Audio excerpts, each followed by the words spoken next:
అందుకే హైడ్రాను ఏర్పాటు చేశాం. ఒకప్పుడు లేక్ సిటీగా పేరు పొందిన హైదరాబాద్ ఈ రోజు ఫ్లడ్స్ సిటీగా దిగజారిపోవడానికి కారణం గత 10 ఏళ్ల పాలకుల పాపమే. వాటి ప్రక్షాళన కోసమే హైడ్రాన్ ఏర్పాటు చేశాం. చెరువులు నాలాలను కాపాడుకోకపోతే భవిష్యత్ తరాలు భారీ మూల్యం చెల్లించుకోవాల్సిన పరిస్థితి రాబోతుంది. ఇటీవల కేరళలో ప్రకృతి విలయ తాండవం మనం చూశాము. వేలాది ప్రాణాలు ప్రకృతి ప్రకోపానికి బలైపోయాయి. ఈ పరిస్థితి హైదరాబాద్కు రాకూడదు. హైడ్రా వెనుక రాజకీయ కోణం లేదు, స్వార్థం లేదు.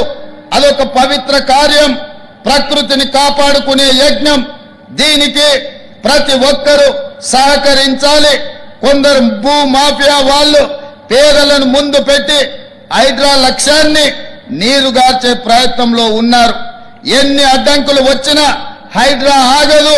హైదరాబాద్ భవిష్యత్తుకు హైడ్రా గ్యారంటీ ఇస్తుంది. ఇది నా భరోసా. ప్రజలను సహకరించాల్సిందిగా నేను కోరుకుంటున్నాను. ప్రజా సంక్షేమం విషయంలో కాంగ్రెస్ కు మంచి ట్రాక్ రికార్డు ఉంది. ఎన్ని ఇబ్బందులు ఉన్నా, ఆర్థిక పరిస్థితి సహకరించకపోయినా సంక్షేమం విషయంలో మా రికార్డును మేమే తిరగరాస్తున్నాం.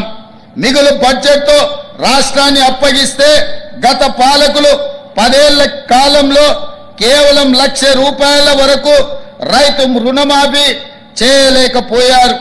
మేము అధికారంలోకి వచ్చిన 6 నెలల్లో ఏకకాలంలో ₹2 లక్షల రుణమాఫీ, దాదాపుగా 23 లక్షల రైతులకు రుణ విముక్తి కల్పించి వాళ్ళ కళ్ళల్లో ఆనందం చూసి వ్యవసాయం అంటే దండగ కాదు, వ్యవసాయం అంటే పండుగ అని నిరూపించి ఈనాడు ప్రజా పాలనను ముందుకు తీసుకువెళ్తున్నాము.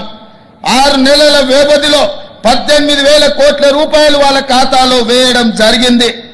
భారతదేశ చరిత్రలో ఎక్కడైనా ఈ గొప్ప చరిత్ర ఏ రాష్ట్రంలోనైనా జరిగిందా? ఇది రైతుల విషయంలో మా కమిట్మెంట్. మన ఆడబిడ్డలు 87 కోట్ల ఉచిత బస్సు ప్రయాణాలు లబ్ధి పొందారు.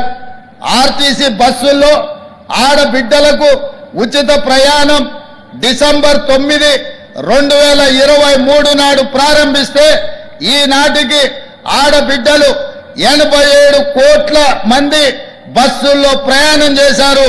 దాదాపుగా 2,958 కోట్ల రూపాయలను రాష్ట్ర ప్రభుత్వం రవాణా శాఖకు చెల్లించి రవాణా శాఖను కూడా పునరుజ్జీవింపజేసి 50,000 మంది ఆర్టీసీ కార్మికులను ఆదుకొని ప్రతి నెల మొదటి వారంలోనే వాళ్లకు జీత భత్యాలు అందే విధంగా వాళ్ళ ఆర్థిక వ్యవస్థను బలోపేతం ఈ ప్రజా పాలనలో మనం చేపట్టడం జరిగింది.